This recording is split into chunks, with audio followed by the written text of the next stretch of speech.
Inspiring quote of the day. The shadow can do nothing more than the light allows. The Electric Leaf.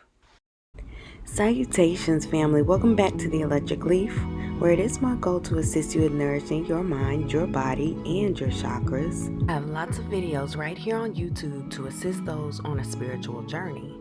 Everything from sharing meal ideas to mental health hacks. I also share spiritual downloads and channeled messages here, so if you feel this channel will assist you on your spiritual goals, be sure to subscribe. Now let's get into this food. Today I want to share with you all a very interesting and hot dog style way to enjoy king oyster mushrooms. I used these, but I was looking for some larger ones like the ones that I used in my plant-based dinner video. Those would have made some way better perfect mushrooms, because you could see how large they were in comparison to the fork. So I just broke these down, and then you'll see how I trimmed off the tops and trimmed off the bottoms.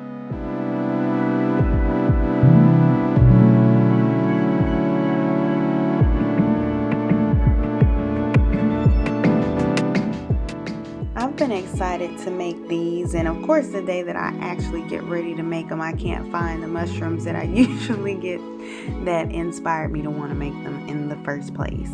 But hopefully when you make this, you will be able to find the larger mushrooms that I showed you before. And if you do though, you might want to just keep an eye out on the shrooms when you're baking them, when you're baking the marinade into them in the oven, because you don't want them to overcook.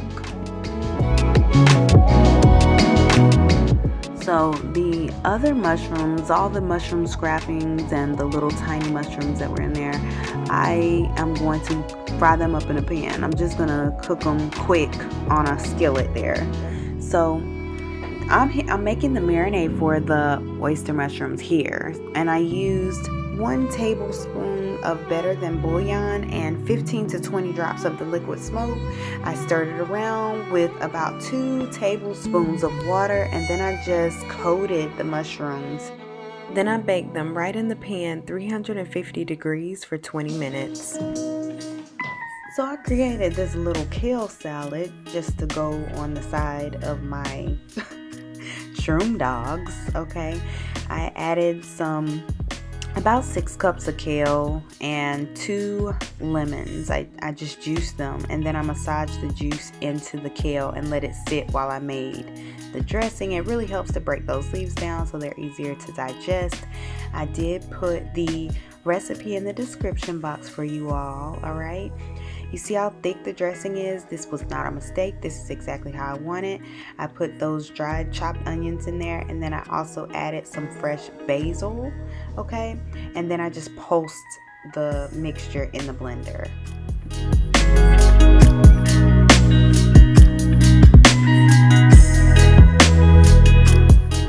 So this is gonna be my it looks like toast, but it's gonna be my croutons. Okay, this is the meal of improvisation. All right, I improvised a lot of this, and I just used what I had. You know, you don't have to follow exactly, it's just an idea for you.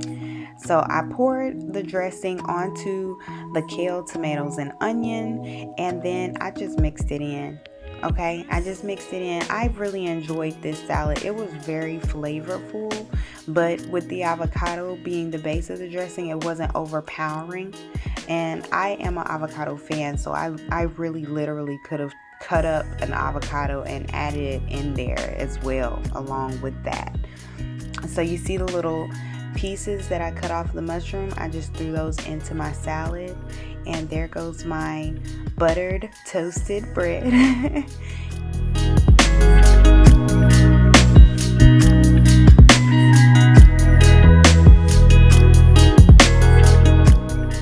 So here come the mushrooms out of the oven now. You check out the texture. You see they're not overcooked, they're not overdone, so adjust your oven to get it so that it's not overdone. Okay, so I'm just trying to fit little pieces in the bun. You will not have to do this if you use the larger ones like I showed you earlier. You won't have to do this, but if you can't find the larger ones, there you go. I just added some mustard, and now I'm adding the slaw, the exact slaw that I used in the Busy Mom's barbecue sandwich, and that is literally it. Okay, That's it. It was delicious. If you try it out, family, please let me know. So until next time, continue to vibrate love and vibrate well. Peace.